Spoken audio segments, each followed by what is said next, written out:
je reçois une légende du basket africain. En fait, quand j'ai commencé le basket, c'était vraiment au hasard. Vous êtes considérés comme les 10 ou 12 meilleurs. C'est là que j'ai réalisé. Et ça, c'est ce qu'il m'a dit il y a 3 ou 4 ans. Hein. Ok. Quand j'ai commencé, je ne savais même pas où j'allais. Bon, je commence à jouer, je dis, mais lui, il n'est pas plus fort que moi. J'étais fâché. Tu es parti. Mais je m'entraînais. Hein.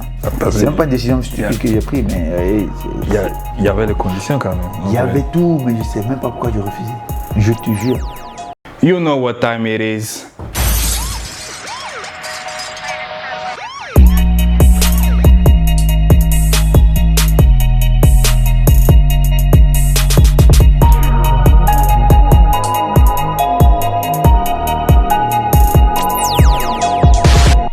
Welcome dans En dehors du jeu. Aujourd'hui, on va parler des coulisses de ce monde sportif et de tous ses acteurs. Aujourd'hui, premier épisode, enfin, le premier, je reçois une légende du basket africain. La légende, le globe-trotter africain. Celui-là même, Mr. Back-to-Back BAL. J'ai l'honneur de recevoir Monsieur Solo Diabaté. Comment tu me blagues aussi. C'est comment vous guys? On dit quoi? Ça va. Vraiment, merci d'être là. Merci d'avoir pris ton temps. Merci pour l'invitation. C'est que c'est pas facile. Premier invité. J'espère que le début sera bon. Premier invité, honnêtement, c'est un honneur pour moi. En tout cas, moi, ça me fait plaisir. On va essayer de représenter la Côte d'Ivoire comme il se doit. On représente la Côte d'Ivoire à Dakar. Merci, là-bas. Donc, direct, première question, moi, que j'ai envie de te poser là c'est d'où naît cette passion pour le basket? Bon, moi déjà, ce qui m'a fait commencer le basket, c'est les compiles de End One quand on était petit là. Sinon, avant moi, j'étais footballeur. Hein. Ah ouais? Ouais, j'étais fort au foot. En plus, il y a beaucoup de mes amis qui m'ont dit que j'étais beaucoup plus fort au foot qu'au basket. Et je pense aussi que c'était vrai. Maintenant, pourquoi t'as pas tenté? Ouais, mais tu vois, après avec les compiles End One Mixtape, après les samedis, il y avait NBA Action, on regardait. Et c'est comme ça, en fait, j'ai commencé à kiffer le basket parce que pour moi, c'était beaucoup plus fun, en fait, tu vois. Et c'est comme ça que j'ai commencé, mais bêtement, hein. Du coup, donc, football, tes amis te disent que tu es plus fort au foot, mais toi, tu te dis, bon, je vais aller tenter le basket. Et tu commences, tu te mets dedans. Et du coup, tu as commencé un club directement ou juste au quartier? En fait, quand j'ai commencé le basket, c'était vraiment au hasard. Tu sais, à Abidjan, il y avait des tournois qu'on appelait les sprites 3x3. Ouais. Donc, nous, on allait regarder, on voyait les grands du quartier jouer et tout ça. Et il y a une fille, je me rappelle, qui s'appelle Joël. Je l'ai revue il y a 4 ans, après peut-être 20 ans. Je l'ai revue il y a 4 ans en Côte d'Ivoire. Et c'est Joël, en fait. Juste, en fait, j'ai sauté, j'ai pris un rebond. Elle m'a dit, mais toi, tu es petit et tu sautes comme ça. Elle a appelé le président de son club, qui s'appelle M. Kessin. Et le club, c'est Phoenix. Ok, ouais. Phoenix, exactement, Phoenix. Donc, elle lui a dit, non, le petit là, il est petit, il saute comme ça. Donc, prends-le avec toi. Donc, il est venu, il a pris le numéro de téléphone de chez moi, il a appelé mon père. Et mon père, tu sais, comme ils ont blagué, ton fils est bon, tout ça, alors qu'ils ne m'ont même pas vu jouer. Donc mon père était content, donc il m'a inscrit. C'est comme ça que j'ai commencé au basket, j'avais 13 ans. C'est comme ça que j'ai commencé à Phoenix, donc grâce à Joël, qui travaille chez Abidjan.net, c'est là-bas que je l'ai vu. Et puis grâce à Kessin aussi. Du coup, quand tu commences, est-ce que tout de suite tu te dis ça va être quelque chose de sérieux ou c'est juste parce qu'elle t'a vu, elle t'a mis au basket, tu veux juste peut-être jouer comme ça, s'amuser? Quand j'ai commencé, je ne savais même pas où j'allais. Déjà au quartier, j'étais un des seuls, pas les grands qui jouaient, mais des gars de mon âge, mes amis, j'étais un des seuls qui faisaient du basket, vraiment, et qui étaient en club en fait. Donc du coup, quand j'allais à l'entraînement, j'avais honte d'y aller parce que j'avais un maillot, c'était écrit Solo derrière. Donc tu vois, quand tu es petit, tu as honte des trucs, voilà, tu vois. Direct. Et donc, au final, c'était une bonne idée. J'avais vraiment pas d'ambition quand j'ai commencé, c'était juste, on va jouer au basket. L'entraînement, c'était tous les mercredis, donc j'y allais. Et puis voilà. Et du coup, c'est comment tu ressens les premiers entraînements, quand tu vois, qu'est-ce que tu te dis, qu'est-ce que le coach te dit, avec tes coéquipiers, comment tu trouves les premiers ballons? C'était bizarre parce que je me rappelle, il y avait un joueur qui s'appelait Sylvain. Je me rappelle, il n'était pas très grand, mais il faisait tout à la perfection. Et donc moi, à chaque fois, je le regardais, je dis, mais lui, il est trop fort. On faisait des layups, il gardait la balle là, il faisait des layups, des choses que moi j'arrivais pas, main gauche, main droite. Et pour moi, c'était vraiment incroyable en fait. Tu vois, mais voilà, les débuts c'était cool, tu vois, c'était la découverte, mais c'était vraiment cool quoi. Et du coup, tu commences à t'imprégner un peu du truc. Mais à quel moment tu te dis, bon là, on dirait que ça peut être sérieux, tu vois? tu commences à vraiment prendre ça, peut-être comme, tu vois, c'est un peu comme ta profession maintenant? Sincèrement, je pense que quand je suis arrivé en France, bon, Phoenix, c'est grâce à Phoenix que je pars en France. Okay. On est parti, on devait faire un stage en fait à côté de Lyon. Il y avait moi et plein d'autres joueurs ivoiriens en fait. Donc on est parti avec le club de Phoenix, on a fait le test et comme ma grande sœur vivait à Paris, donc je suis resté chez elle. Et ça c'était en quelle année comme ça? Ah, c'était en 2002. 2002. C'est en 2002, il y a eu le coup d'état là, non? Ouais. C'est ça. Ouais. Et je crois que quand je suis parti au mois de juillet. Okay. Et je crois qu'un mois ou 2 mois après, il y a eu le coup d'état. Il était bien content. Moi, il était bien content en tout cas. Donc en fait, je reste chez ma soeur. Et en fait, sauf que ma soeur, vu qu'on n'a pas de contact et tout ça, elle fait un mail à la Fédération française de basket. Elle envoie un mail comme ça, j'ai mon petit frère qui joue au basket, tout ça.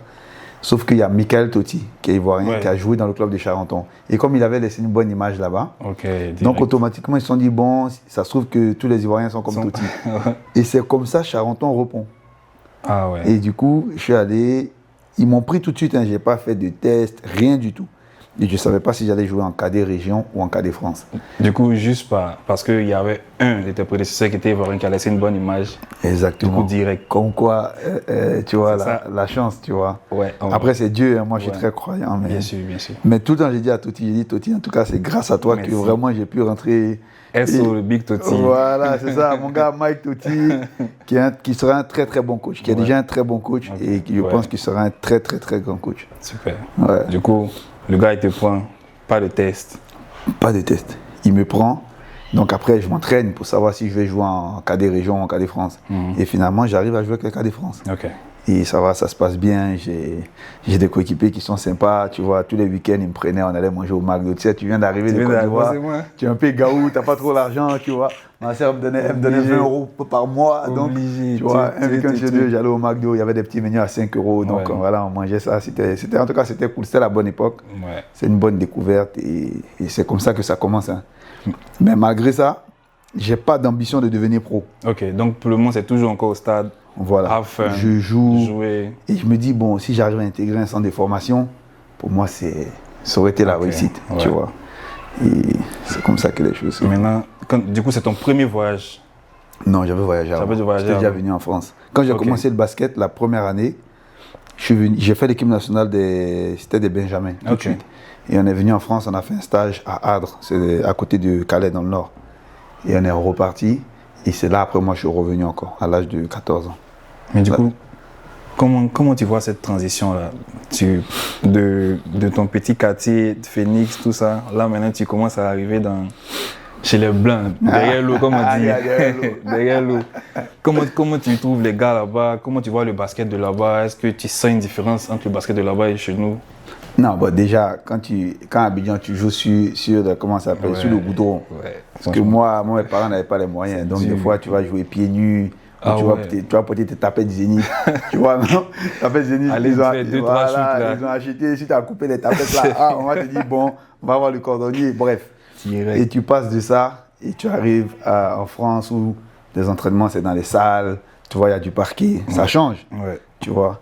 Et moi, la chance que j'ai eue, c'est que vraiment, j'ai eu des coéquipiers vraiment qui ont été super, super bien avec moi. Je me rappelle, il y a 2 Comoriens, Aliane et son frère, Assad. Quand je suis arrivé, tout de suite, ils m'ont donné des shorts, ils m'ont donné des baskets, tout ça. Et donc, ça m'a permis déjà de te mettre dans le bain. Voilà, parce que moi, j'avais des Adidas Running. Donc, j'avais pas, tu vois, je m'entraînais avec ça. Ils m'ont dit, bon, tiens, ils m'ont donné une paire de Nike, des shorts et tout. Donc, en fait, l'intégration pour moi a été facile. Ils m'ont vraiment pris comme leur petit blédard, on va dire. Tu vois, mais c'était vraiment cool. C'était vraiment cool. Donc là, et du coup, tu intègres l'équipe. Tu sais quoi, c'est starter ou tu commences sur le banc un peu d'abord? Non, j'ai commencé sur le banc. Les gars étaient trop forts aussi. Il y avait un meneur là-bas qui s'appelait Issam, un Algérien. Ah ouais? Ouais, franchement, je crois que c'est le gars qui m'a le plus marqué quand j'étais en France, en tout cas de mon jeune âge. Il était vraiment, vraiment fort. Et après, les autres, il y avait des Tom Brunet, Giad et tout ça. Des gens avec qui je suis en contact encore, mais Voilà, non, il fallait que je commence sur le banc. Il n'y avait pas moyen pour moi de commencer. On ne sait jamais. Parce que le fait que le Big Totti soit passé, tu n'as pas fait de tests. Oui. On peut dire, bon, ok. Totti m'a permis d'intégrer le club, mais après, maintenant, il fallait que je lutte pour ma place. Tu dois prouver. Mais bon, après, le coach, il était bien. Lionel, je me rappelle. Okay. Il était bien. Donc, non, ce n'était pas Lionel encore. C'était Simon Lachman, un Marocain. Okay. C'est lui qui m'a pris. Après, quand lui, il est parti, c'est là Lionel, il est arrivé. Okay. Et après, mais bon, avec les deux, ça s'est bien passé. Ça s'est bien passé, ouais. Du coup, tu joues. Et du coup, là encore, c'est au stade, have fun, tu as envie de. C'est pas encore niveau profession, tout ça? Non, pas du tout. Mais après, la chance que j'ai eue, comme j'étais en cas de France, on a joué contre des centres de formation. Okay. Donc, les centres de formation, tu joues, on va dire, contre les meilleurs, tu vois. Et donc, à ce moment-là, bon, je commence à jouer, je dis, mais lui, il n'est pas plus fort que moi. Il est en centre de formation. Donc, peut-être moi aussi, je peux rentrer en centre de formation. Et c'est comme ça, en fait, tu commences à te développer. Et tu sais, les basketteurs, après les matchs, on discute tous ensemble. Ouais. Avec les gars de mon équipe, ouais, lui, il est nul, lui, il n'est pas nul. Tu vois ce que je veux dire? Ouais. On est un peu des rageux à toujours juger les autres. Donc, c'est comme ça aussi, tu prends la confiance. Et voilà, tu te dis, bon, si lui, il a fait, je me trouve plus fort que lui. Donc, pourquoi pas? Donc, c'est comme ça aussi. Tu commences à. Voilà, tu vois. Et c'est à quel moment tu rentres en centre de formation où tu commences à. C'est au bout de la 3e année.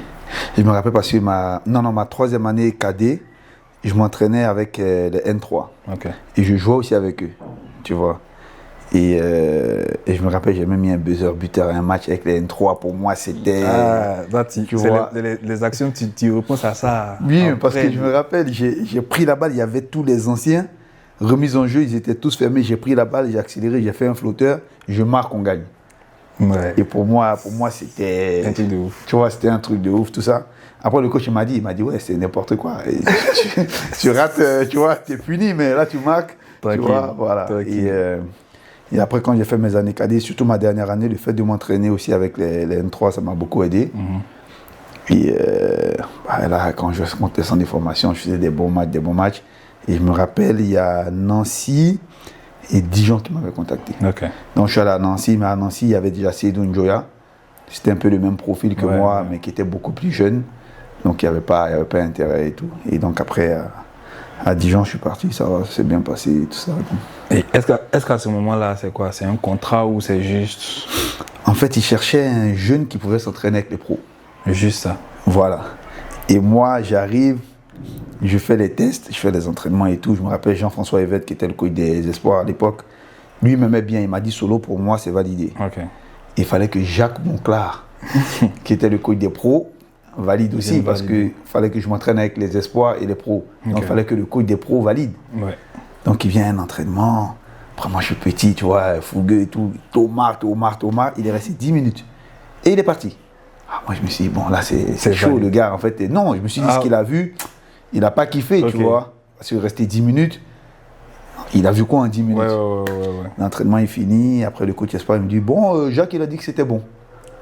Pour moi, déjà, Jacques Monclar. Tu vois, quand je suis arrivé à Paris, à Charenton, on allait voir les matchs du PBR à l'époque. Et Monclar, il était coach au PBR. Il y avait Ciara, Mamoutou Diarra, Thierry Zig, tu vois, des anciens, tu vois ce que je veux dire. Et moi, déjà, je le vois en vrai. Il vient regarder l'entraînement. Et après, il me dit, c'est OK pour qu'il vienne. Pour moi, c'est un rêve qui devenait réalité. Ouais, là, tu penses que ça commence à monter. Il y a quelque chose. Il y a quelque chose, ça commence à monter maintenant. Et là, tu as la pression aussi. Tu te dis, bon, moi, j'ai vu des gars, ils sont allés en centre de formation, ils ont fait les 3 années, mais après, ils ont fini nulle part. Okay. Tu vois ce que je veux dire? Et je voyais aussi, bon, je vais toucher un peu plus d'argent. Tu vois ce que je veux dire? Donc là, tu peux donner un peu... Plus d'argent, c'était rien. J'avais un contrat où je devais faire un, comment ça s'appelle? Bon, je passe de Charenton, je gagnais rien. J'arrive à Dijon, en espoir. Je devais gagner 830 € la première année. Parce que je devais faire un, comment ça s'appelle un diplôme en fait, une formation où ils allaient me payer. Mais sauf que je n'ai pas pu faire la formation. Donc je me retrouve à toucher 250 €. Pour moi, c'était bien. Ouais. Tu vois ce que je veux dire? Tu viens d'arriver 250 €, tu te dis bon. Maintenant, exactement, tu es blessé. Ouais, le parcours est bien quand même pour le moment. Tu peux envoyer 150 € à Babi, à la famille, tu peux sécuriser 100 €, tu vois. Donc bon, c'est ça. Donc ça peut te dire que vraiment, moi, je viens de loin, tu vois. Et après, pour moi, c'était ça. Et sauf qu'on était logés, nourris. Et donc, en fait, l'argent que j'avais, c'était vraiment l'argent de poche, en fait. Tu vois. Et tu as parlé du coup tu avais cette pression-là de vraiment maintenant, vu qu'il y avait les anciens, comment maintenant toi, en tant que jeune, comment tu arrives maintenant à gérer cette pression-là pour pouvoir montrer maintenant qui tu es face aux anciens, tout ça? À Dijon, déjà, il y avait Eric Mikou, après il y a Laurent Sierra qui est arrivé. Okay. Donc tu vois, à l'entraînement, tu es obligé d'être comme ça, parce que lui, il est comme ça. Mais la chance que j'ai eue, les gars, ils m'aimaient bien, ils me prenaient limite comme leur fils. Tu vois ce que je veux dire? Le premier jour, je me rappelle, on va en stage, Eric Mikou, il me lance un défi. Il me dit, si tu arrives à faire ça, je te donne 250 €. Je te jure. Non, c'était 200 €. Direct. Et le défi, c'était quoi? On était à la montagne. Tu sais, il y avait, comment ça s'appelle? Il y avait une bête comme ça, je ne sais pas si c'était un... en tout cas, bref, il y avait une bête, un microbe. Il me dit, tu croques juste et tu craches. Je te donne 200 €. Gros, moi, j'ai rien dans la poche. J'ai dit, ok, j'ai croqué le truc, après j'ai craché, il m'a donné 200 €. Juste comme ça. Et je me suis dit, dès que tu es prêt à me lancer un défi, vas-y, il n'y a aucun problème. Tu vois ce que je veux dire? Et après, il y avait l'eau, vu qu'il sait que je ne sais pas nager, il me dit, il y a la pierre là-bas, si tu marches, tu touches l'eau, tu reviens, je te donne 5 €. Pareil, moi j'ai fait. Direct. Pareil. Sachant qu'il ne savait pas nager. Je ne savais pas nager, mais après, c'était pas profond, il n'allait pas me faire faire n'importe quoi non plus, tu vois. Sûr, Donc voilà, mais en fait, il faisait froid, tu sais, c'était à la montagne, il faisait froid, on était en randonnée, il était couvert et tout, j'ai enlevé mes chaussures, mes chaussettes, j'ai marché. Je suis revenu, j'ai remis mes chaussettes tranquille. Vaut mieux que j'ai froid, mais au moins, je sais que c'est un petit jet, tu vois. Non. Mais bref, après, je lui dis ça, c'est des anecdotes comme ça. Mais en vrai, ils étaient super sympas avec moi. Ils me donnaient beaucoup de conseils. Mon Clar aussi, il m'a pris sous son aile et tout. Donc, franchement, pour moi, en fait, j'ai eu beaucoup de chance. J'ai rencontré des gens qui m'ont aimé, qui m'ont adopté et en fait, qui ont tout fait pour moi, en fait. Tu vois, donc, moi, mon chemin, il était difficile. Mais en même temps, quand j'ai commencé à intégrer le milieu professionnel, il est devenu facile. Parce que j'ai rencontré vraiment des gens vraiment incroyables, tu vois. Et bienveillants. En quelle année tu fais le premier centre de formation là? Donc quand j'arrive en France, je crois que j'avais 18 ans. 18 ans, 18 ans, bah, ça fait il y a 20 ans. Hein. Voilà. Et quand j'intègre le centre de formation, il faut dire aussi que je n'avais pas de papier. Donc en fait, c'est Dijon qui devait me faire les papiers. Tu vois? Donc tu joues, tu regardes un peu derrière. Non, mais j'ai même pas pu jouer. Je me rappelle, j'ai pas pu jouer en espoir les 12 premiers matchs. Donc je faisais que de m'entraîner. Et le premier match que je joue, contre-attaque, Tomar et tout ça, tu vois, parce que j'étais super excité et tout, mais voilà. Mais ouais, donc 12 premiers matchs, j'ai pas joué, juste à cause d'un problème du papier. Ok. Mais c'est vrai aussi que tu as beaucoup connu avec les Thomas. Oui. Des grosses français. Non, mais tu regardes, les gens m'ont demandé, moi j'ai... Bah après, au bled, on n'avait pas accès à la muscu, tout ça. Mais tu connais, on fait des saltos dehors. Tu vois, moi, c'était ça. Moi, j'étais super fort dans les saltos, tu vois. Et tu sais, des fois, tu fais des compétitions avec tes potes, mais c'est sur le goudron à plat. Donc, tu es obligé d'avoir de la détente, sauter, enchaîner les saltos et tout ça, tu vois. Donc, c'est comme ça que moi, j'ai la détente. En fait, tu t'entraînais sans t'entraîner, en vrai. Voilà, sans le savoir, en fait. Tu vois ce que je veux dire. Donc, c'est comme ça. Ouais, et du coup... C'est à quel moment arrive le premier bon contrat où tu t'es dit, ok, là, je pense que je suis pro maintenant. Bon, déjà, ma première année, j'étais à, comme je t'ai dit, j'étais à 250. 250. Ma deuxième année, ils m'ont donné 1000. Ok, 250 000. Ça change, hein? Il y a quand même une bonne marge. Troisième année, j'ai signé un contrat, je crois, aspirant pro, ils me donnent 1500. Tu vois, mais il n'y avait pas encore la règle des Cotonou. Donc je faisais espoir, je m'entraînais avec les pros et tout ça. Je faisais le banc. Et quand je finis mes années espoir, Dijon veut me garder. Sauf que le manager général qui est là-bas, il m'a dit, les 1500 que tu touches, moi je ne t'augmente pas. Il m'a augmenté de 95 €, je me rappelle. Il m'a donné 1595. Ça m'a piqué, tu vois. Parce que moi je me suis dit, bon, le minimum, 3000, un truc comme ça, tu vois. Quand même. Il m'a donné, j'ai dit c'était un manque de respect, mais après... T'es africain, il n'y avait pas encore la règle des Cotonou, donc tu prends la place d'un Américain. À un moment donné, tu veux te plaindre, mais tu n'as pas vraiment la marge pour te plaindre, tu vois. C'est l'opportunité, en fait. Donc, c'est là j'ai accepté. J'avais signé quoi, 1595 et 2450, un truc comme ça. Ok. Voilà. Et sauf que je fais la première année en pro. Et la deuxième année, il y a Rohan qui m'appelle. Il me rappelle, Jean-Denis, il a appelé et tout ça. Il a dit, moi je lui donne 6000 et 8000. Tu vois ce que je veux dire? Donc, tu passes de 1500, 1500. où tu te dis, bon, à la fin de la saison, tu vas commencer à toucher 2400. Ouais. Et je me rappelle, qui sort de nulle part. exactement, et j'étais assis dans le bureau avec le GM et tout ça. Et moi, dans ma tête, quand j'entendais ce que Juan me proposait, en plus j'avais une Coupe d'Europe. C'est vite fait. Moi, j'étais déjà parti. C'est vite fait. Tu vois ce que je dis? J'étais déjà parti. Donc, quand j'ai discuté avec le GM, il me dit non, Solo, ce qu'on va faire, c'est qu'on va te donner 3000 là maintenant, et l'année d'après 5000. Mais même l'année d'après, c'est moins que ce que Juan me propose. Ouais. Tu vois ce que je veux dire? Moi, j'ai ma famille au bled qui n'a pas les moyens. Tu vois ce que je veux dire? Je me dis, Joe, à un moment donné, là, tu ne sais pas quand ta carrière va s'arrêter. Sécurise ce que tu as à sécuriser. Ouais. Tu vois? Et donc, on a discuté. J'aurais dit, je réfléchis, alors que je savais très bien. Ça n'a pas besoin. Quand je suis sorti, j'ai appelé mon agent, c'était Pascal Lévy à l'époque. Il dit, hey, Pascal, dans tous les cas, dis à Rohan et tout, moi, je suis d'accord. Et Rohan, moi, j'ai donné mon accord, ils ont payé. J'avais une clause à 20 000. Okay. Déjà, j'avais un salaire de merde. J'avais une clause à 20 000. Rohan, ils ont payé la clause, je crois, en 48 heures. Il était vraiment Dijon, Dijon, ils avaient le seul. Vraiment, moi, j'étais content, tu vois.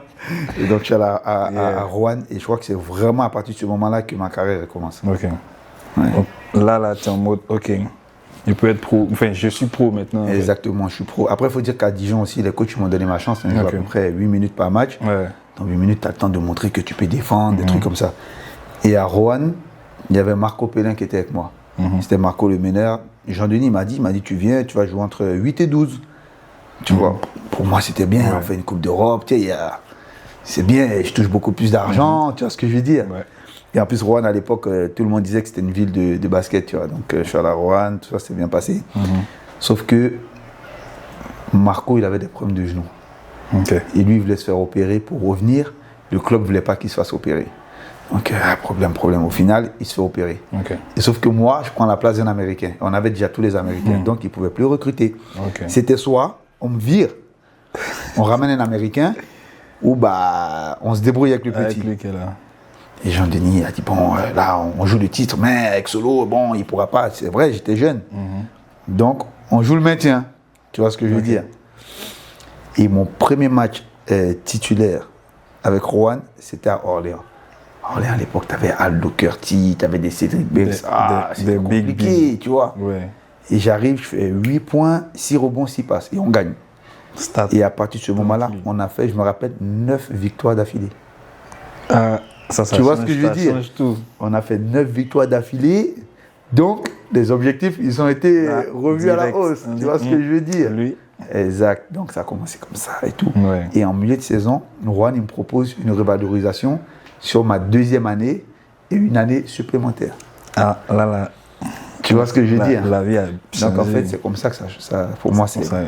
Voilà, c'était le départ. Et puis, bon, après, voilà quoi. Et ouais, en ce moment, mais est-ce que, déjà, comment il veut savoir, comment tu as su gérer cette. Parce que le rapport avec l'argent, parce que c'est vrai, on n'en parle pas beaucoup, mais de tes 250, après 1500, 1000, 1500, tu touches, comment tu gères ça? Beaucoup de problèmes à Babylone, mon chien.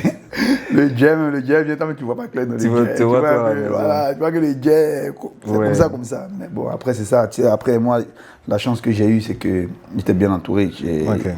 J'ai 4 frères, j'ai 4 sœurs.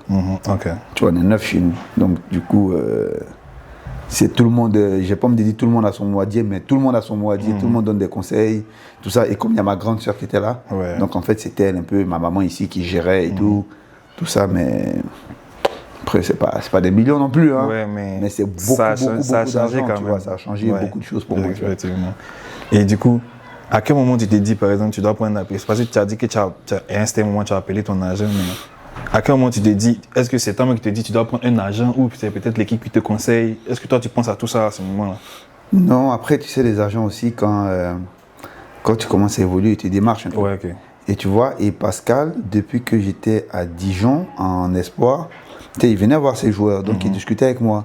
Ah voilà, moi je suis agent et tout ça, etc. Et moi, tu sais, j'étais jeune encore, j'avais pas d'argent. Donc, tu vois, en plus, Pascal Lévy, il avait des Amarassi, il avait des Ali Traoré, tu vois ce que je veux dire. Donc, quand lui t'approche, tu es content, tu vois ce que je veux dire. Tu te dis, bon, peut-être qu'il va me mettre bien aussi, tu vois. Donc, au final, à un moment donné, si tu veux passer un cap aussi, il faut avoir un agent, tu vois. Et pour moi, c'était bien tombé. Ouais.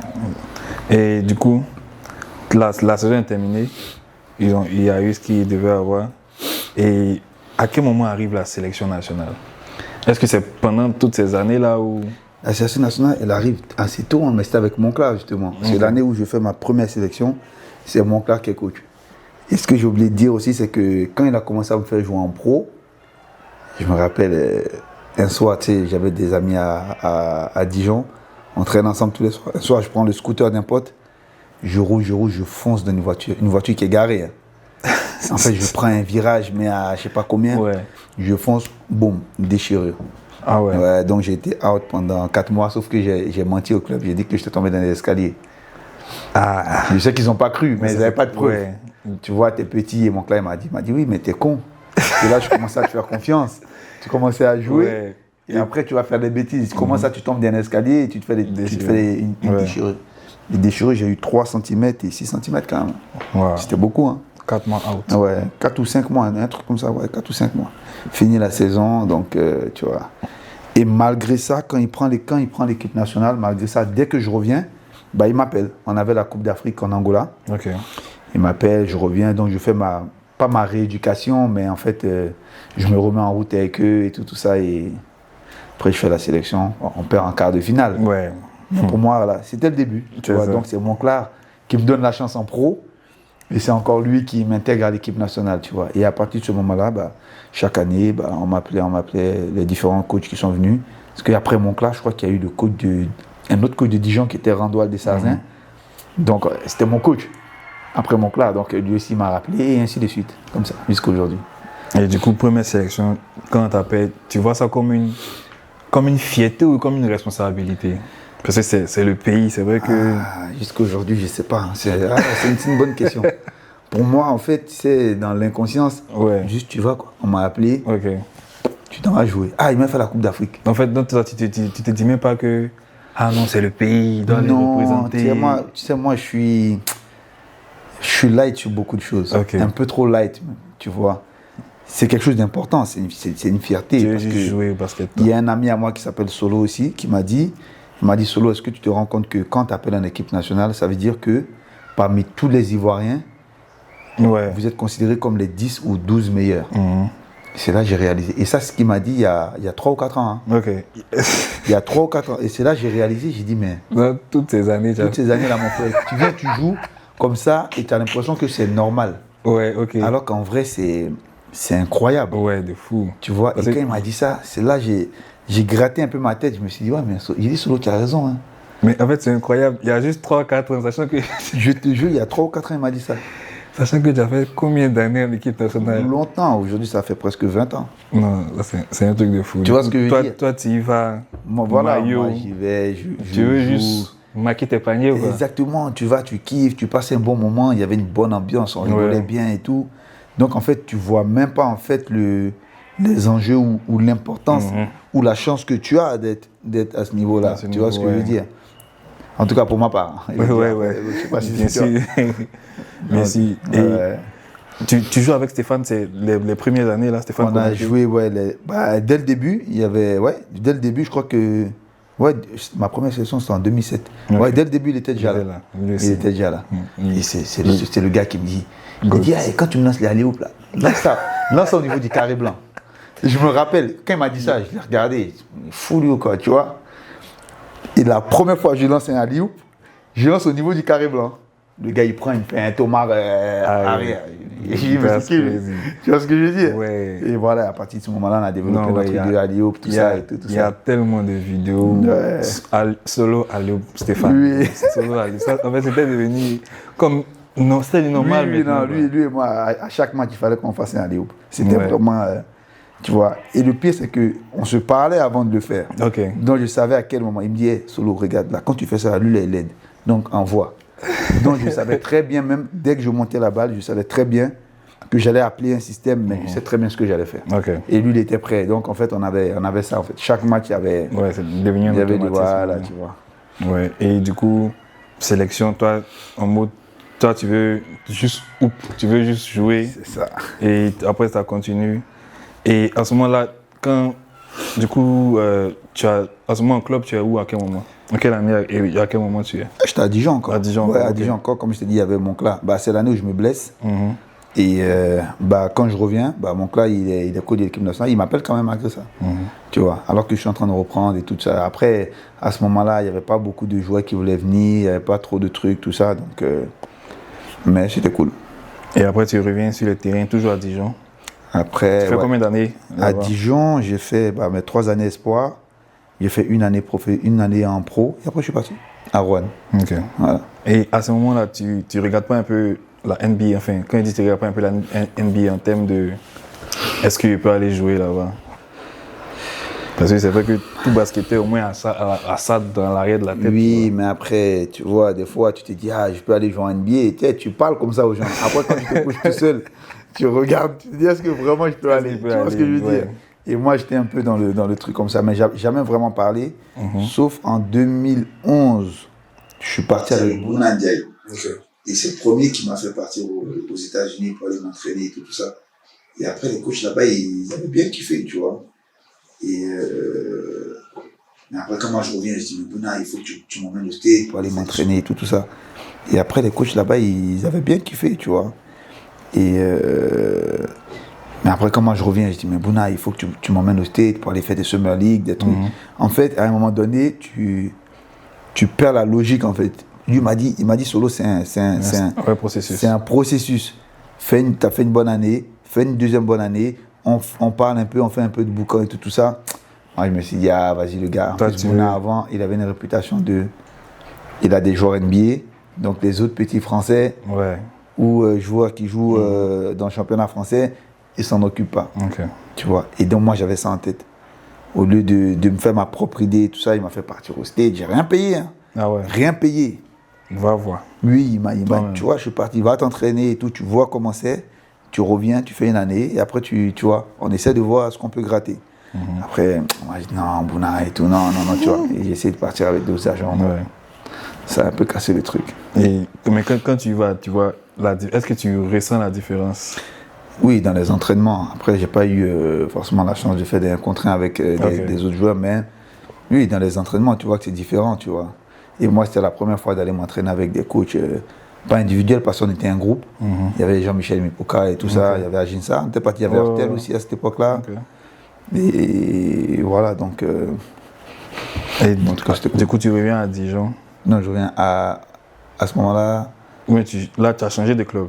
Putain, tu me mélanges. Non, à ce moment-là, je crois que j'étais à Rouen. Ok. Ouais, j'étais à Rouen. Ouais, j'étais à Rouen à ce moment-là. Et du coup, à quel moment tu changes d'équipe, tu vas d'un autre step? Bon, à Rouen, ça se passait bien avec Jean-Denis, sauf qu'au bout de ma deuxième année, bon, c'est bizarre ce que je vais dire, mais Jean-Denis nous dit, à moi, à Magou, Jean-Michel Mipoka et Uchen Sonou qui était là-bas à l'époque aussi, il dit, il y a trop d'Africains dans l'équipe. Je te jure, mot pour mot.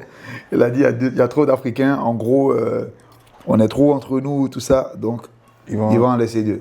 Et les 2 qui voulaient laisser, c'était moi et Jean-Michel Mipoka, tu vois. Et moi, à cette époque-là, quand il me dit, j'avais une clause aussi. Et il me dit, ouais, mais ta clause et tout, si tu veux partir, tu vois, on dit au club, je te la fais gratuit. Je dis, pour moi, c'est un manque de respect, tu vois. Meilleur fouet. Sauf que les clubs, ils commencent à l'appeler, et tout, blablabla. Et le gars, maintenant, il recule. Et je me rappelle, j'étais en Coupe d'Afrique. Tu vois, je me rappelle, j'étais en Coupe d'Afrique à ce moment-là. Le gars, il commence à reculer. Et moi, dans ma tête, je me dis, no way que je reste à Rouen. Le président, il m'a appelé. Le président, c'est mon gars. Est-ce qu'aujourd'hui, même Jean-Denis, c'est mon gars. Hein. Le président m'a appelé, il m'a dit, ouais, si tu veux et tout, même en dessous de la table et tout, tu vois, je te donne de l'argent et tout. Mais il faut que tu restes. Il voulait vraiment que je reste, tu vois. J'ai dit, niet. Mais sauf que Jean-Denis m'a dit, ta clause, je te la laisse. Moi, j'étais en Coupe d'Afrique, la date de la clause, elle était passée. Donc, en gros, j'appartenais à Rouen. Donc, c'était maintenant leur bon vouloir. Jean-Denis, il a dit, oui, je t'ai dit ça, mais je reviens sur ma décision, tu restes. Et je suis resté comme ça. Donc, je suis resté une année, je rigolais pas. Tu vois, en plus, moi, je suis quelqu'un qui aime rigoler, tu vois. Une année, je rigolais pas. Donc, j'étais fâché. Tu es parti. Mais je m'entraînais. Hein. J'allais tous les matins à la salle, j'allais m'entraîner et tout, je faisais des bons matchs. Mais je rigolais pas. J'ai dit, je rigole pas cette année. Et lui, ça le dérangeait, Jean-Denis, tu vois. Et c'est là que j'ai eu un problème avec... j'ai eu un échange un peu à l'entraînement avec Dylan Page.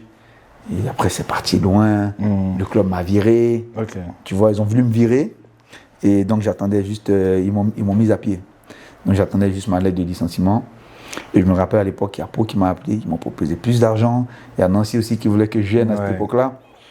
Donc, pour moi, c'était... Tu vois, je dormais tranquille. Tu vois. Et un soir, je me rappelle, j'étais sur Skype avec ma copine, mon ex aujourd'hui. Tu vois, on était sur Skype, on parlait. Je reçois un appel de Uche. Non, du président de Rouen. Je dis allô prêt, ça va et tout. Je dis mais j'attends toujours ma lettre de licenciement parce qu'il y a des clubs qui m'attendent et tout pour que j'aille signer. Il me dit non, j'ai juste une question pour toi. Il m'a dit si Jean-Denis il part, est-ce que tu reviens?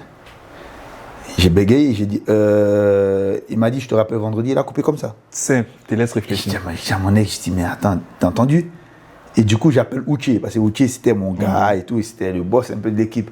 J'appelle Uche, il me dit oui, j'ai parlé avec le président, je lui ai dit que tu vas rester. Tu vois ce que je veux dire? Et moi, en vrai, j'étais content, tu vois, parce que quand tu es jeune, des choses comme ça se passent.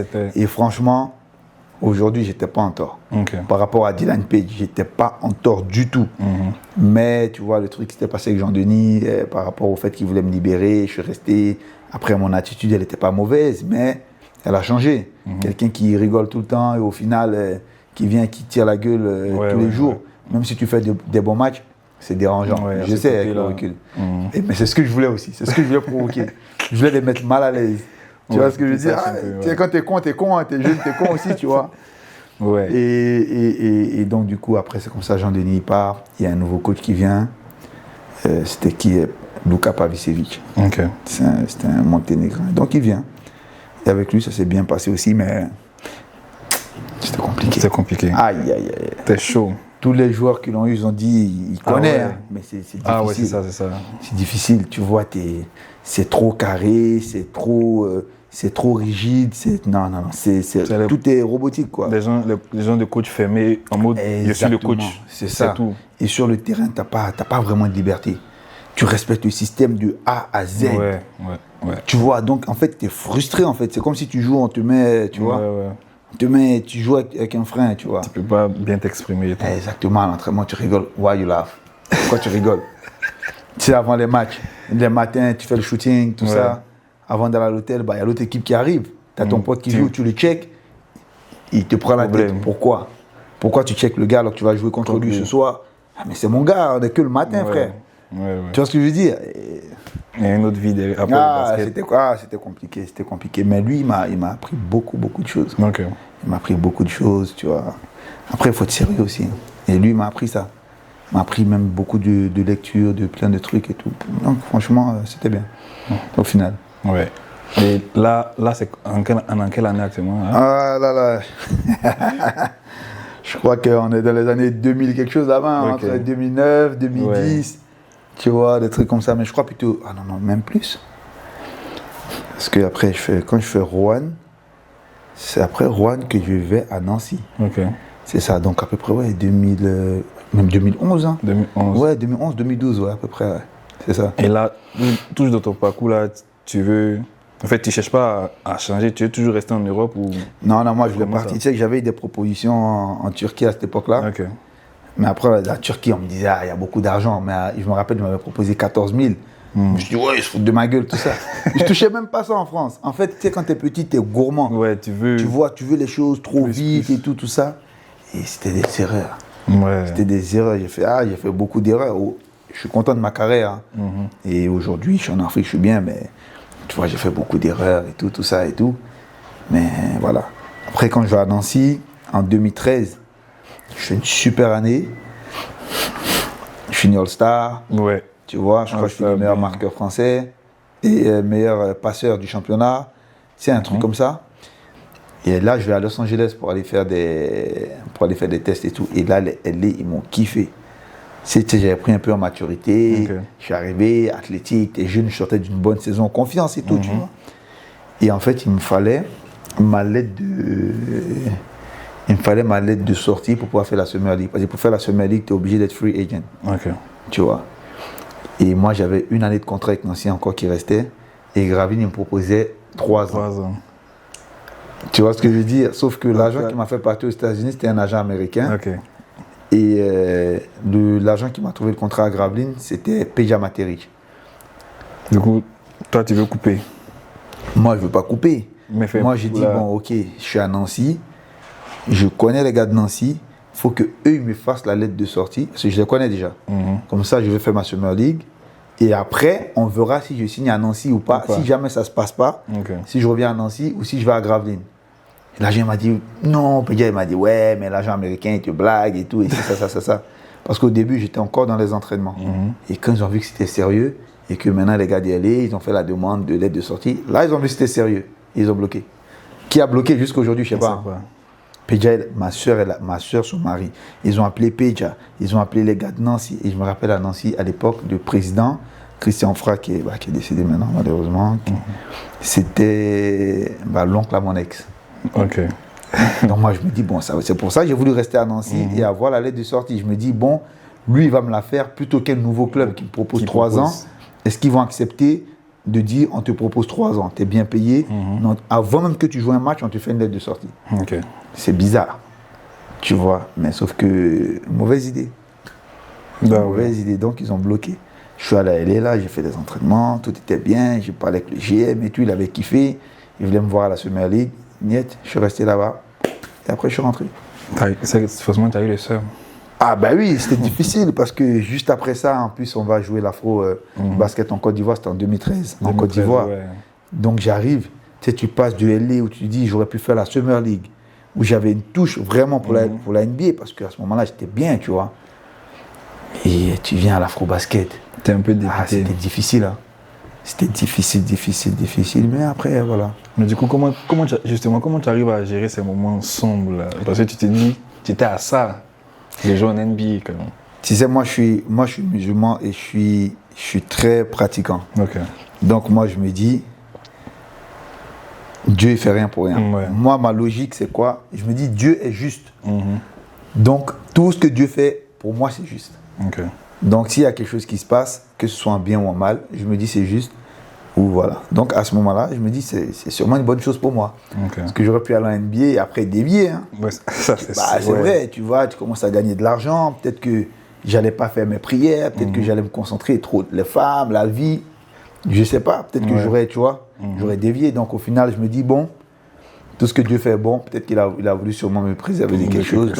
C'est comme ça que je prends les choses. Et ça c'est vrai parce que souvent, il y a plein de jeunes qui pensent peut-être n'allaient pas avoir ce raisonnement-là de se dire, bon, ok, c'est pas grave, on essaie de move on. Mais là, ils pensent que c'est vraiment un bon truc de step back. Oui, et puis de prendre sur toi, de confier à Dieu. Mais malgré ça, c'est dur. Hein. C'est vrai que c'est dur, mais quand même, tu arrives à gérer. Exactement, jusqu'à aujourd'hui, je me dis, ah ouais, putain, et tout. Mais dans tous les cas, c'est quelque chose que tu vois. Après, c'est comme ça. Du coup, Afro Basket 2013 en Côte d'Ivoire. En plus, on a une bonne équipe, on part vraiment pour gagner. Après, le problème qu'on a eu, Papa Magou, il était blessé, donc il a joué à 50%. Alors que celui, il était en forme, tu vois ce que je veux dire. Et lui et moi, on avait formé un super duo à Roanne, et même en équipe nationale, quand on jouait ensemble, c'était incroyable. Tu vois. Incroyable. Donc, lui se blesse. Après, on a Charles Abou et Guy Landry qui jouent le même poste. Donc, c'était un peu la concurrence. Ah ouais. Après, c'est la jeunesse. Tout le monde peut prouver. Voilà, exactement. Les deux, à ce moment-là, ils étaient tellement forts. Donc, il fallait que les deux ils prouvent. Et c'est compliqué. Après, tu avais la Mizana, qui était pour moi la star de l'équipe. Tu avais Mokone aussi, qui était le big man, mais franchement, trop fort. Donc, en fait, il y avait trop de choses en fait, qu'on avait du mal à gérer. Et flop. Du coup, tu penses que c'est ça qui a coûté l'Afro-Basket? Ah oui, ça. Aujourd'hui, avec le recul, il faut dire la vérité. C'est ça, tu vois. Charles et Guy Eddy, quand je dis qu'ils étaient en concurrence, c'était pas une concurrence directe. C'était Guy veut montrer, Charles veut montrer. Mais sauf qu'il y a un ballon. Il n'y en a pas. Tu vois ce que je veux dire? Tu as la Mizana qu'il faut donner la balle, pour moi qui était la star. Après, tu as Mokone aussi, qui regarde la Mizana. Ok, la Mizana c'est la star, mais moi je suis Mokone, donnez-moi aussi la balle. Donc tu fais quoi? C'était difficile de trouver le juste milieu. Tu vois ce que je veux dire? Et donc à ce moment-là, c'était compliqué, tu vois. C'est chaud. Et je pense que c'est aussi la jeunesse. Je pense qu'avec le recul aujourd'hui, Si on a la même équipe qu'en 2013, on peut gagner 2-3 Afro-Basket facilement. Tu vois. Et tu penses que qu'est-ce qui a manqué à cette dernière génération? Parce qu'il y a eu, on va sauter un peu, mais il y a eu 2021 aussi où vous étiez à ça, au Rwanda. C'est ce que moi je me suis dit. Après, quand je parle avec mon gars Vaf, il me dit Solo, j'ai regardé la finale. Il m'a dit la Tunisie, ils nous battent. On ne perd pas de beaucoup. Il dit, mais on est loin. On était loin. Il a dit, on ne pouvait pas les battre. Ah ouais? Il m'a dit, parce qu'il a regardé après, des années après, il m'a dit, avec le recul, quand je regarde, on n'était pas à leur niveau. Ils étaient beaucoup plus stables, ils étaient beaucoup plus préparés. Slimane. Exactement, même leur qualité de jeu et tout ça. Il a dit peut-être 2 ans après, on les aurait battus avec la même équipe. Il dit, mais à ce moment-là, c'est chaud. Après avoir regardé les matchs, il m'a dit, tu vois. Donc moi, ça m'a cassé un peu parce que moi, je me suis dit, oh, mais on perd pas de beaucoup. On fait 2-3 erreurs. Michael Roll, il nous met 30 points. Si on avait réussi à le limiter un peu, tu vois ce que je veux dire. Mais, tu vois, après, Vaf, c'est pas le seul qui m'a dit. Jean-François Kébé aussi m'a dit. Bon, moi, je regarde jamais les matchs. Ah ouais. Donc aujourd'hui, malgré ce qu'ils m'ont dit, j'accepte toujours pas qu'ils étaient beaucoup meilleurs que nous. Toi, tu sais que. Je me dis, ils nous ont battus sur ce match-là parce que Michael Roll, il nous a défoncé. Franchement, cette finale-là, ça fait voilà, tu vois. Et je pense que c'était une des meilleures équipes qu'on avait, avec celle de 2013, sincèrement. Et objectivement, 2013, je pense qu'on aurait eu un peu plus d'expérience, un peu plus de recul. Chacun apporte sa pierre à l'édifice. Ah, ça aurait été chaud. On avait une vraie équipe. Hein. Après, t'as pas 50% aussi, ça change beaucoup, hein, tu vois. Ouais. Il faut avoir toutes les armes. Exactement, tu vois, donc c'était un peu ça. Et du coup, 2013, on revient un peu. Après, tu retournes. Du coup, tu as le dilemme maintenant. Est-ce que tu restes ou... Nancy ou Gravelines? Ouais. Nancy, ils ont bloqué ma lettre de sortie. Je vais aller faire quoi à Nancy? Tu vois ce que je veux dire? Et Gravelines, ils m'ont proposé 2 ou 3 fois plus que ce qu'ils me donnaient sur 3 ans. Je suis à la Gravelines. Direct. Je suis à la Gravelines, le coach il comptait sur moi, c'était bien parce que quand j'ai joué à Nancy, c'était le frère Jean-Luc Monchot. Et à Gravelines, c'est son petit frère, Christian Monchot. Donc, tu vois ce que je veux dire? Donc, Christian, il appelle son frère, bon alors, c'est comment Solo? Ouais, Solo, il est bien et tout ça, c'est un bon gars, et si, ça. Donc, au moment où je dois partir de Nancy, le frère, il dit à son autre frère, Solo, il est bien. Donc, lui, il n'hésite pas aussi. Il me prend, il sait déjà comment il va m'utiliser, sauf que j'arrive et à l'entraînement, je me fais une entorse de genou. Cheville en même temps, je fais la même action, hein, entorse du genou et cheville. Ça, c'est Et donc après, je suis out pendant je ne sais pas combien de temps. Quand je reviens, je joue avec une aponévrose plantaire. Tu vois ce que je veux dire? Donc en fait, ma première année où j'étais censé confirmer mon année de Nancy, blessure. On fait une année difficile, très difficile. On ne fait pas les playoffs. Et après la deuxième année, je reviens un peu. Et là, il ramène Albici, il y a Papsi, tout ça. Donc en fait, on est censé avoir encore une bonne équipe. Au début, on est bien. Et à un moment, il faut un changement de joueur.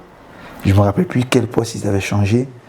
Mais ils ont laissé un gars avec qui ça marchait super bien. Ils ont ramené un gars qu'ils connaissaient. Et là, on fait fioup. Je te jure, on passe de la 2e place à je crois qu'on fait 6 défaites d'affilée. C'était compliqué. On fait les playoffs après. Hein. Mais c'est chaud. C'était compliqué. C'est chaud. Tu vois. Et après, j'ai plus voulu rester. J'ai plus voulu rester. Pour ma 3e année, j'ai plus voulu rester. J'avais Monaco aussi qui me voulait, mais Monaco, ils montaient de Pro B. Ils avaient pris Amarassi, Jamal Schuller, les gars. Ils m'ont appelé tout l'été. Je te jure, ils m'ont appelé tout l'été. Ma mère, elle m'a dit, j'ai un bon pressentiment, va à Monaco. Je dis, la vérité, tu connais quoi?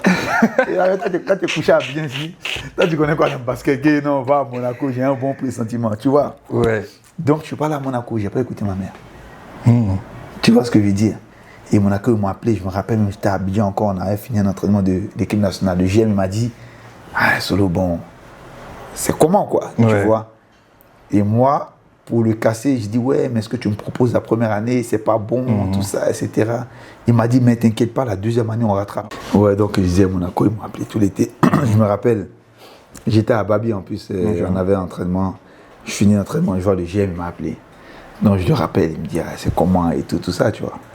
Donc bref, on discute. Donc moi, je leur dis, bon, tu sais, la première année, c'est ce que tu me proposes, c'est pas, Ouais, tu vois. Il m'a dit, non, t'inquiète, la deuxième année, il m'a fait des propositions, les primes et tout ça. C'était bien, hein. Mais j'ai dit non quand même. Il m'a dit, ok, je te donne jusqu'à la semaine prochaine encore.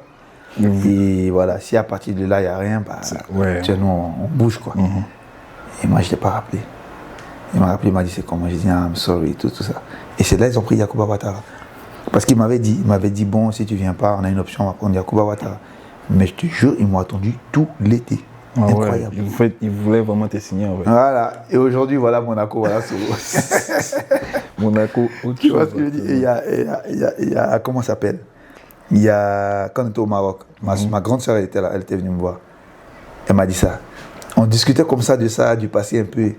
Elle m'a dit, à chaque fois que son mari voit Monaco à la télé, le petit frère, il a refusé Monaco. Il a refusé. Voilà, aujourd'hui, regarde où ils sont. Il a ça dans la gorge. Tu vois. Il dit, mon cher, c'est la vie. C'est la vie, ouais. Tu peux pas tout savoir. Voilà, c'est ça. Le choix. Tu vois, c'est dommage. Je pense que je serais là à Monaco à ce moment-là, beaucoup de choses auraient été différentes. Tu vois. Et est-ce qu'à ce moment-là, tu penses peut-être investissement, ce genre de choses? J'avais déjà acheté un appartement sur l'île. Ok. Tu vois. Et après, quand tu es jeune, tu bouffes un peu l'argent, tu fais truc. Mais mon ex, à l'époque, elle m'avait bien aidé. Et ma grande sœur aussi, elle gérait un peu tout ça. Et donc, c'était bien. Et après, moi, je rencontre ma femme en 2016 à Rouen. Okay. Parce que quand j'ai refusé Monaco, tout ça, là, j'ai fini par me retrouver à Rouen. Ah bon. Donc, c'est pour te dire que c'était que des mauvais choix. Ouais. Tu vois. Mais sauf qu'à Rouen, le dernier match, je vois un ami que je n'avais pas vu depuis 2007. Okay.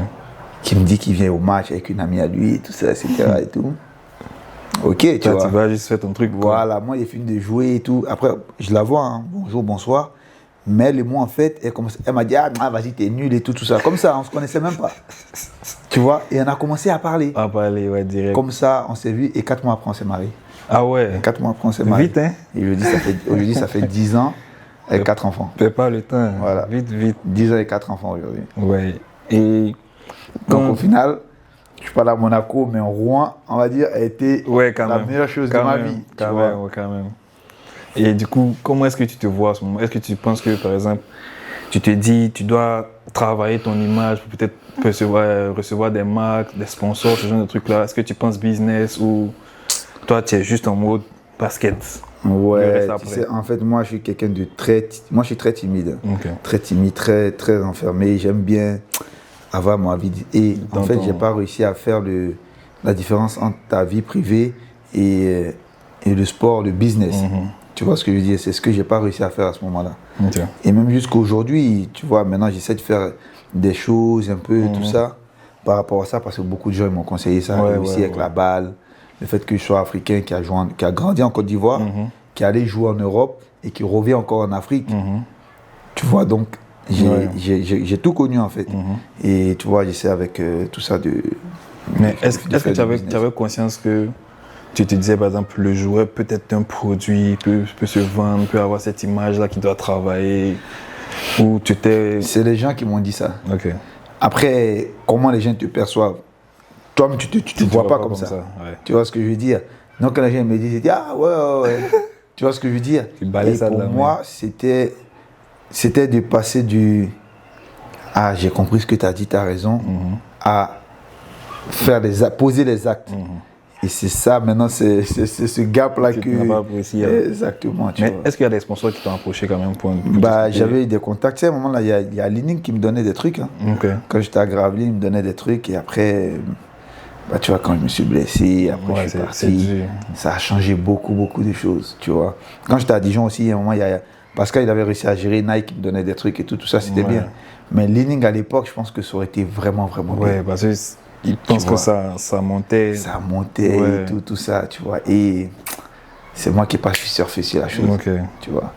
Après, tout c'est moi. Hein. C'est ça. Tu vois ce que je veux dire? Ce sont les choix. Voilà, tu vois. Tu peux pas tout savoir. Pour toi, tu fais juste tes choix. Tu avec conscience et tout ça, la jeunesse. Donc bon, après c'est la vie. Hein. Ouais. Et puis là, je pense que 2019, où la Basketball Africa League vient maintenant, vient s'imposer en griffe, on va dire, sur le continent africain. Et la première saison, comment c'est toi qui vas vers... C'est que Samalek Ou bien c'est eux qui t'appellent ou... Non, je me rappelle déjà en 2016. Je fais la Summer League avec New York. Ok.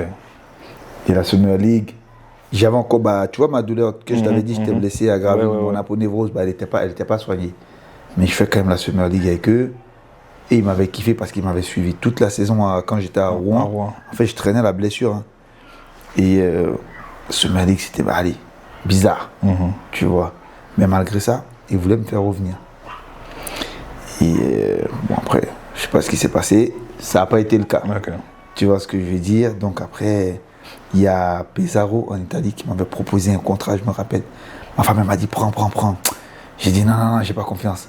Et ils vont pas me payer, ils vont pas si. Je sais même pas pourquoi. Tu vois ce que je dis, je sais même pas pourquoi. Et j'ai pas pris. Encore. J'ai pas pris encore. Alors que le coach m'a dit, je t'ai vu en Summer League, j'ai aimé ton caractère, ce que tu faisais et tout ça, etc. Il m'a dit, voilà, tu seras le meneur et tout, on va faire ça. Tout était carré. Le GM m'a même dit, ouais, on te donne un appartement en bord de mer, on te donne une BM comme voiture de trucs et tout. En fait, ça, franchement, c'est en fait, c'est une des décisions les plus stupides que j'ai pu prendre de ma carrière. C'est même pas une décision stupide que j'ai prise, mais il y avait les conditions quand même. Il y avait tout, mais je sais même pas pourquoi j'ai refusé. Je te jure. Ouais. Ah ouais, c'est ça. C'est chaud. Après, écoutez les gens aussi, ouais, l'Italie, tu sais, ils ont des retards, ils ont des trucs. Des fois, faut vivre sa propre expérience plutôt que d'écouter. Ouais. Et moi, j'ai écouté. Tu vois ce que je veux dire. Alors que j'aurais dû y aller. Si ça ne se passe pas, ça ne se passe pas. Ouais. J'aurais pu toujours revenir en France. Bref, et après, 2019, non, la balle, moi, je commence en 2021. Ok. Pas en 2019. 2021, comment Zamalek, ça se passe? Ah ouais, c'est vrai, parce qu'il y a eu le Covid. Voilà. Ouais, exactement. J'étais à Fos-sur-Mer à ce moment-là. Tu vois, après, je rentre et tout ça, etc. Et en 2021, je me rappelle une après-midi, je suis en voiture, tranquille et tout, je partais jouer à Porte de Charenton avec les gars. Porte de Charenton, le niveau, c'est pas, tu vois ce que je veux dire. Donc, mais j'allais jouer, tu vois, c'est le playground. Donc, je pars, il y a un agent égyptien que je connais. Il m'appelle, il me dit, ah, Solo, ça va et tout ça. Il m'a dit, mais tu sais, il y a la balle qui va se jouer là. Je dis, ah ouais, j'ai entendu. Il me dit, il y a Zamalek qui cherche un joueur. Il m'a dit, est-ce que tu es chaud? Je lui dis, pire que je suis chaud. Tu vois ce que je veux dire? J'ai dit, je suis chaud parce que je n'avais pas d'équipe à ce moment-là. J'ai dit, je suis chaud. J'ai dit, mais c'est comment? Ils t'ont dit que c'est moi qui veux ou bien c'est quoi? Ils cherchent juste un joueur. Exactement. Il m'a dit, je vais te proposer. J'ai dit, ah frère, appelle-moi quand c'est propre. Ne m'appelle pas pour me dire que tu vas me proposer. Après, ils vont te dire, non, on prend un Américain. Ou tu vois, ça m'est arrivé plein de fois aussi. Et après, tu sais, je joue, mais tu joues, mais dès qu'il y a un match qui finit, tu guettes ton téléphone. Il m'a juste envoyé un message. Il m'a dit, ouais, c'est OK, I make the contract and I send it to you. J'étais au max, j'ai arrêté de jouer. Je me suis dit, là, il ne faut pas que je me blesse. Jamais. Tu vois ce que je veux dire? J'ai dit, là, il ne faut pas que je me blesse. Ah, vas-y, les gars, moi, je suis KO, je rentre. Donc, j'ai attendu qu'il m'envoie le contrat. Quand il m'a envoyé le contrat, là, j'ai dit, OK, là, c'est bon. Et le contrat, il était bien. Hein? Bien payé et tout ça. Et je suis parti comme ça. Combien comme ça? Ah, laisse. En tout cas, c'était bien. Du coup, il te signe juste pour la balle ou pour la saison? Que pour la balle. Ouais, c'était quoi? C'était un mois. Ouais. Donc, je fais 2 semaines en Égypte, on s'entraîne. Et après, après, on va à Kigali. Okay. Dans la bulle. Voilà, exactement. Tout se passe. Première saison. Ah, pour moi, c'était bien la bulle là. T'étais seul dans ta chambre, t'es tranquille. Pas de pression.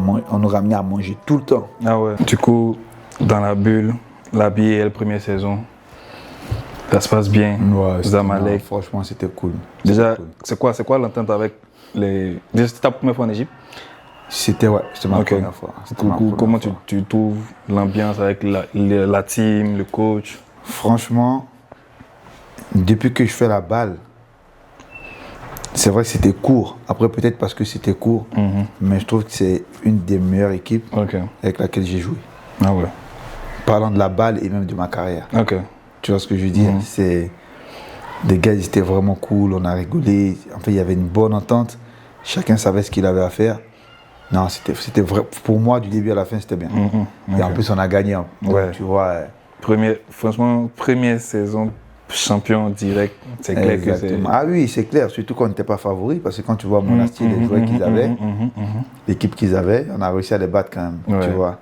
Et je pense que ça revient à ce que je disais. Où je dis que l'ambiance, tu vois, au sein de l'équipe, comparé à ce que j'ai entendu par rapport à Monastir, c'est pour ça qu'on les bat.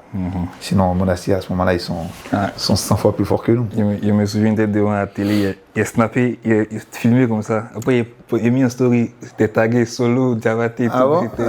En fait, tu te dis, au moins, il y a quelqu'un qui nous a représenté. C'était tellement une fierté. Non, c'était cool. Ouais. Et puis, après, deuxième saison, du coup, est-ce que tu penses que ça a changé un peu la trajectoire de ta carrière ou... Non, même pas, parce que à ce moment-là, j'avais déjà 33 ans, donc à ce moment-là, tu fais pas une carrière. Ouais, tu avais quand même déjà bien vécu. Voilà, tu vois, mais carrière. Au moins ça me... Je pas envie de dire un second souffle, mais ça m'a donné... Quand même, un second souffle, ouais. Non, pas forcément, j'aurais pu rester en France ou aller quelque part jouer, tu vois. Mais ça m'a donné... C'est une envie différente. Tu vois ce que je veux dire? Parce que tu reviens en Afrique, il y a des gars qui te voyaient à la télé. Tu voyais jouer en France et tout ça en pro. Et maintenant, tu vas jouer contre eux. Donc, eux aussi, ils veulent te montrer que... Tu vois ce que je veux dire? Donc, en fait, on va dire que c'était un nouveau challenge. Voilà, c'était un nouveau challenge. C'est le mot que je cherchais. Mais c'était cool, c'était un challenge cool, tu vois. Du coup, première saison, terminé champion. La deuxième saison, tu vas à Monastir. Du coup, bien sûr, ils ont vu ta saison, donc ils te contactent. C'est ça. Ils te contactent, tu signes direct. Ça se passe bien encore? Oui, ça se passe super bien. Après Monastir, l'ambiance, elle n'était pas top. Hein. Ah ouais? Ouais, tu sais que moi, j'ai dit, c'est à qui j'ai dit? J'ai dit, en fait, on gagne avec Monastir, mais je ne sais pas comment on gagne. Pour de vrai, hein. Je ne sais vraiment pas comment on gagne. On avait juste une bonne équipe, on a gagné. Mais l'ambiance, elle n'était pas top. L'ambiance sur le terrain, parce qu'en dehors du terrain, rien à dire. Mais sur le terrain... Chacun voulait le ballon. Exactement, ça ne collait pas en fait. Mais on a quand même gagné. Tu vois, on a quand même gagné. Donc, et à Monastir, j'étais blessé parce que après ma saison aux Zamalek, je suis allé jouer en Égypte. J'ai fait la saison. À l'Etihad, non? Non, c'était à Etihad. J'ai fait la Coupe arabe avec. Et sinon, j'avais signé à Smouha. Je me suis blessé aussi. Là-bas, je me suis pris en fait une grosse béquille. Aïe, c'était chaud. Ouais, c'était... Ça stoppe, ça. Mais j'arrivais pas à marcher pendant des mois et des mois. Et du coup, quand je reprends avec Monastir, c'était peut-être 2 semaines avant la balle. Et du coup, tous les jours, il m'entraînait, il faut que tu reviennes en forme. Et ça tombait dans le mois de Ramadan. Et le gars, il me dit, non, faut pas que tu jeûnes. Et j'ai dit, frère, pour moi, la religion, c'est plus important que le basket. Tu vois ce que je veux dire? Donc, il me dit, ouais, demain, on s'entraîne, mais tu ne jeûnes pas. J'ai dit, ok, je jeûne, je viens, je m'entraîne, je souffre, mais tranquille. Pour moi, il y en a qui, c'est plus important. Tu vois, mais tout ce qu'il m'a dit de faire pendant l'entraînement, j'ai fait. Donc, il ne pourra pas dire, ouais, mais parce que tu jeûnes, tu n'as pas fait. Non, j'ai tout fait. Tu vois ce que je veux dire? Après, je ne suis pas revenu à 100%, mais je suis bien revenu quand même. Assez pour pouvoir jouer la balle. Tu vois, après, au final, on a gagné, donc c'était cool. Back to back. Exactement. Premier joueur. C'est ça. Et après, grosse déception avec Petro. Petro, là, c'était dur. On avait l'équipe, tout le monde disait, Petro est favori. Non, mais de fou. Et on a floppé. De fou. En fait, il n'y a pas quelqu'un sur cette terre qui n'avait pas dit que Petro n'était pas favori. C'est ça. Mais on a floppé. C'était incroyable. Et en plus, on perd contre Douane, qui était une jeune équipe qui n'avait pas vraiment de trucs. En fait, on avait tout pour les battre. Mais ils nous ont battus. Comme quoi, le sport, c'est aléatoire. Hein. Le sport, c'est un truc de fou. Après Petro, Al-Ali. Al-Ali, c'était une bonne expérience aussi. Tu sais, quand j'ai dit à ma femme, je vais en Libye. Tu vois, même sa mère, elle a dit, Solo, tu vas en Libye. J'ai dit, non, c'est safe et tout. Je connais des gens qui étaient... Parce que j'avais déjà fait les playoffs là-bas, moi. Tu sais, il m'avait proposé un bon truc pour les playoffs. J'avais fait ça. Donc, je savais très bien que c'était... Mais, tu sais, malgré ça, les gens, ils sont inquiets. Il va y rester longtemps et tout. C'était top.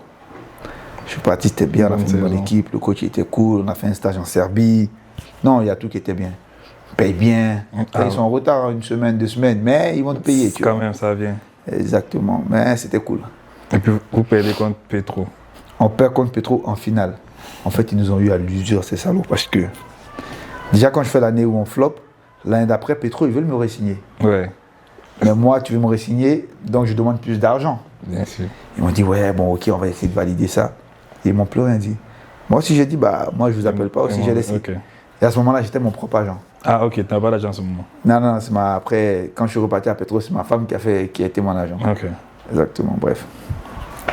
Du coup, mais quand tu perds contre Petro, est-ce qu'il n'y a pas un petit regret quelque part qui te dit, ah, si j'étais resté 3 fois? Non, ça après, tu peux pas. Je me suis dit, ah, les salauds. Tu vois ce que je veux dire? Je me suis dit, putain, les enfoirés, en fait, ils ont attendu que je parte et je rejoue contre eux en finale pour nous battre. Mais sur ce match-là, c'était chaud parce que physiquement, ils étaient au-dessus. Et ils ne nous battent pas dans le jeu. Ils nous battent parce que physiquement, à un moment donné, nous, on est KO. Ok. Et eux, ils ont des gens qui courent, ils ne se fatiguent jamais. Des Childé, des Domingo, ils ne se fatiguent jamais, les frères.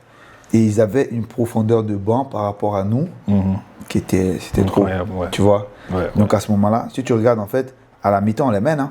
Troisième quart-temps, c'est jeu égal. Mais quatrième quart-temps, les ils ont déroulé. Ils ont commencé à faire des défenses tout terrain et tout. Tu es obligé de te battre pour monter le ballon. Après, c'était compliqué. Ouais. Là, ils nous défoncent. Tu vois. Mais c'est pas dans la qualité de jeu. Tu vois. Et du coup, mais à la Ligue, quand même, c'était une bonne expérience aussi. Ah oui, franchement, moi, j'ai passé un super moment. Le coach, il était bien. Même les joueurs, ils étaient bien, tu vois. Et après, je me dis, si on avait gardé Pierre Jackson, même s'il était blessé, je pense que Petro n'aurait pas pu nous battre. Okay. Parce que le joueur qu'ils ont ramené, il était super fort. Mais ce n'était pas un meneur. Donc, quand les gars lui mettaient la pression, c'était compliqué. Mais il était fort, hein. Il a tourné à 20 points. Hein. Mais je pense qu'avec Pierre Jackson, on gagne. Hein. Et je te dis sincèrement. Vite. Parce que Pierre Jackson, pour moi, c'est après qu'on me demande c'est qui le 5 de la balle, all-time et tout ça. Yeah. Je ne le mets jamais parce qu'il a fait une demi-balle, tu vois. Mais pour moi, depuis que je joue au basket, sincèrement, c'est un des joueurs. Parce que moi, des fois, quand je vois des joueurs, ils sont forts, je me dis, bon, lui, si je devais jouer contre lui, comment j'aurais défendu sur lui? Comment j'aurais fait ça? Et en général, j'ai des réponses. Hein. Tu vois ce que je veux dire? Oui, j'ai des réponses. Je me dis, ah, le gars, il aime pas faire ça. Donc, si je défends sur lui, je lui ferais faire ça. Et quand je regarde dans les matchs, ça tombe exactement ce que je dis. Mais Pierre Jackson, je te jure, jusqu'aujourd'hui, je me dis, comment je défendrais sur lui? Et j'arrive pas à trouver. Je sais pas comment je pourrais défendre sur lui. C'est des joueurs, ils ont un truc. C'est le seul, je te jure, depuis que je joue au basket, c'est le seul joueur où je me dis, ah, lui, je sais pas. c'est pas clair. Ouais. Pourtant, il n'est pas. Mais j'ai l'impression que c'est impossible de défendre sur lui. En fait, lui, il va rater des shoots. Ou vas-y, mais tu ne pourras pas dire, ah, vas-y, j'ai défendu, je t'ai verrouillé. Ouais. Lui, vraiment, je pense que c'est impossible. Je te dis sincèrement. C'est chaud. Ouais, tu vois. Ouais, mais bon, après, c'était une bonne expérience, tu vois. Et après, c'était cool.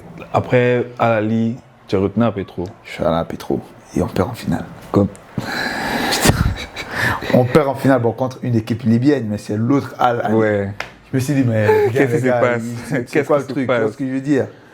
Mais ouais. Ouais, c'est ça. Et du coup, quand tu découvres là-bas, comment est-ce que tu vois l'écosystème? Comment est-ce que tu vois la Ligue évoluer jusqu'à aujourd'hui? Là, aujourd'hui, tu as joué la dernière conférence avec Ville de Dakar. T'as fait toutes les saisons.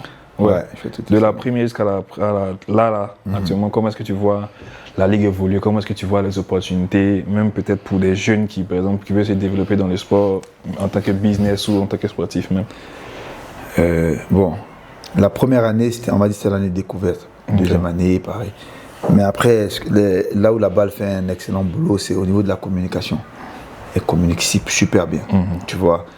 Déjà, les réseaux sociaux de la balle et tout, vraiment, ils arrivent à... Il y a un truc. Tu vois, il y a un truc. Et le simple fait qu'en Afrique aussi, Canal, ils diffusent les matchs, depuis la première saison, ça donne déjà une certaine valeur à la chose. Ça fait que même ceux qui ne suivent pas le basket, ils vont tomber, ah, Canal, ah, il y a un match, c'est quoi? Boum, tout de suite, on s'y intéresse. Tu vois ce que je veux dire?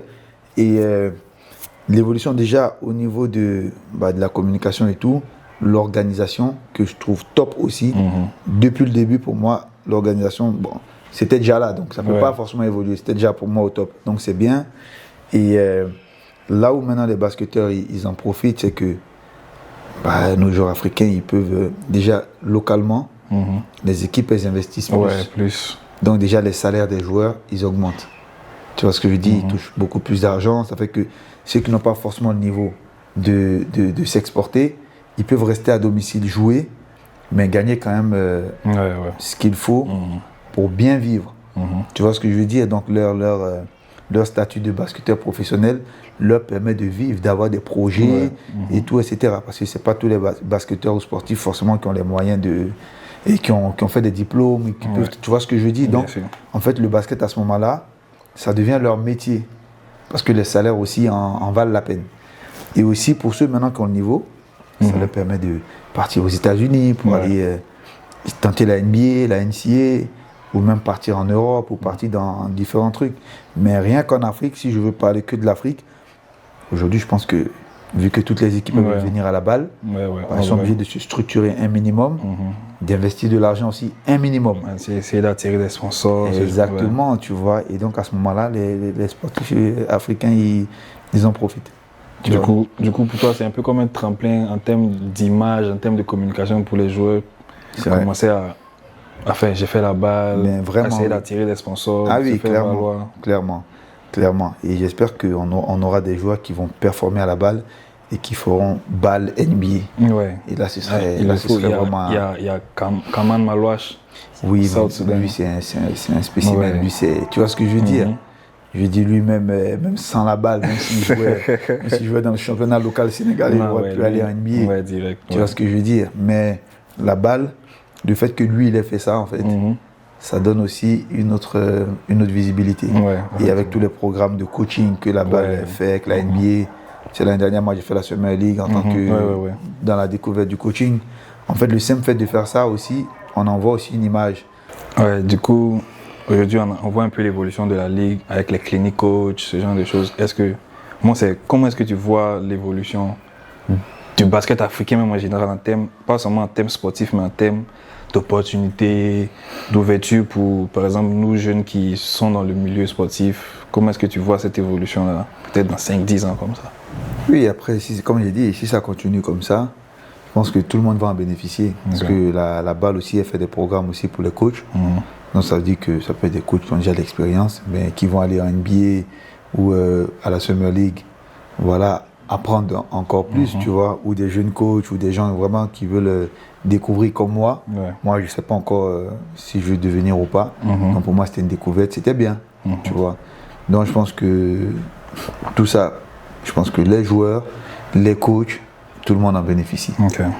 Maintenant, il faut que les arbitres aussi en bénéficient aussi, parce que là, c'est un peu compliqué au niveau des arbitres. Je veux rien dire de mal sur les arbitres, mais il faut qu'ils aillent aussi. Ça doit être le sujet d'un autre podcast, 1 heure pour parler des arbitres. Ça là, mon cher. En tout cas, c'est pas moi qui parler des arbitres. Mais honnêtement, je pense que le basket africain a une très bonne marge d'évolution. Déjà là, je pense que ça a bien commencé déjà. Et dans les années à venir. Après, chaque année, on découvre des talents. En fait, il y a tellement de talents en Afrique. J'en parlais même avec Toupane il y a une semaine, 10 jours. Il y a trop de talents. Mais en fait, c'est des talents bruts. Tu vois, c'est des talents bruts. Donc, il faut leur apprendre en fait, à jouer au basket. Pas seulement à courir, sauter, faire des step back, des trucs, tu vois, mais à comprendre aussi le jeu. Et je pense que avec les qualités physiques, athlétiques, le talent naturel qu'on a, s'ils arrivent à comprendre un peu plus le jeu, nos frères africains, ça a roulé. Tu vois ce que je veux dire? On va en trouver, tu vois, des Branco Badi aujourd'hui qui dominent en Euroleague. On va en avoir on en aura 4, 5, 6. Tu vois ce que je veux dire? Même plus. Parce que je pense qu'il y a vraiment, vraiment du talent. Il y a de quoi faire. Bien sûr. Mais pour passer le cap, c'est pour ça aussi que la formation des coachs aussi, elle est importante. Tu vois, après, c'est à l'américaine. Si on aurait pu avoir aussi un peu à l'européenne aussi, pour avoir un mix de tout ça, ça aurait été parfait. Mais on ne peut pas tout avoir. Tu vois ce que je veux dire? Donc, super. Et je pense qu'on est sur la fin. Et pour moi j'ai envie de savoir, Solo Diabaté, aujourd'hui on enlève le basket. C'est qui Solo Diabaté? Solo Diabaté, c'est un père de famille, hein, de quatre garçons. Donc, quand tu enlèves le basket, c'est vrai que c'est dur d'enlever le basket dans Solo, mais... Non, tu sais, aujourd'hui, je joue au basket. J'aime le basket, j'ai des opportunités. Mais le basket, c'est plus ma priorité. Et puis, comme je dis, je suis plus aussi passionné qu'avant. Après, quand je joue toujours avec la même envie. Hein. Mais je veux dire, quand je sors du terrain, c'est pas comme avant. Avant, je restais jusqu'à 2, 3 heures, 4 heures regarder des matchs. Ouais, tu vois ce que je dis, toujours sur YouTube et tout. Mais aujourd'hui, ma priorité, c'est ma famille, c'est ma femme, les enfants. Essayer de prendre du temps pour ça. Et puis voilà, tu vois, parce qu'avec le basket, il n'y a pas vraiment le temps. Là, je suis là à Dakar, ma famille est là à Paris. Donc voilà, si tu enlèves tout ça, Solo Diabaté, c'est un mari et un père. Simple. Tout simplement, c'est tout. Le reste, là, les gens n'ont pas besoin de savoir. Merci beaucoup. Là, je pense qu'on est sur la fin. Et pour mon podcast, j'ai un petit rituel, c'est de faire signer mes invités. Du coup, j'ai mon tableau là. Signé. Premier invité. En tout cas, c'était cool. Voilà, j'ai essayé de vous parler un peu de ma carrière. Non, franchement, c'était du mieux que je pouvais. Hein. Après, j'ai forcément oublié des... des choses. Non, ça va faire 2 semaines ici. Exactement, tu vois. Merci beaucoup. Merci d'être passé. Merci d'avoir pris ton temps. Ok, merci. Et puis, il faut savoir que Solo Diabaté, il fait un camp aussi à Nairobi, au Kenya, les 2 premières semaines d'août. Ok. Donc, pour l'instant, je ne vais pas trop noter ça dans les calendriers. Voilà. Pour surtout les Kenyans ou tous ceux qui sont en Afrique de l'Est à côté. Sûr. Donc, voilà. Mais c'est quelque chose que je commence. J'ai des partenaires. Donc, on essaie de développer ça.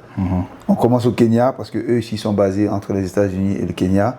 Donc, il vaut mieux commencer là où on maîtrise. Et après, essayer de développer. Donc, les 2 premières semaines d'août, je ne sais pas où je serai, si j'aurai un club pour l'été, pour les playoffs ou pas. Mais en tout cas, il se peut que je sois là-bas.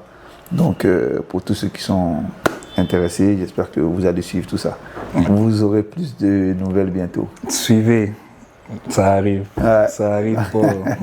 Merci encore la en tout cas, merci à toi. C'est un plaisir. Non, c'est rien. Pour moi, c'était un plaisir aussi. Merci. Et c'est la première fois que je me mets dans un endroit pour parler de tout ce que j'ai vu.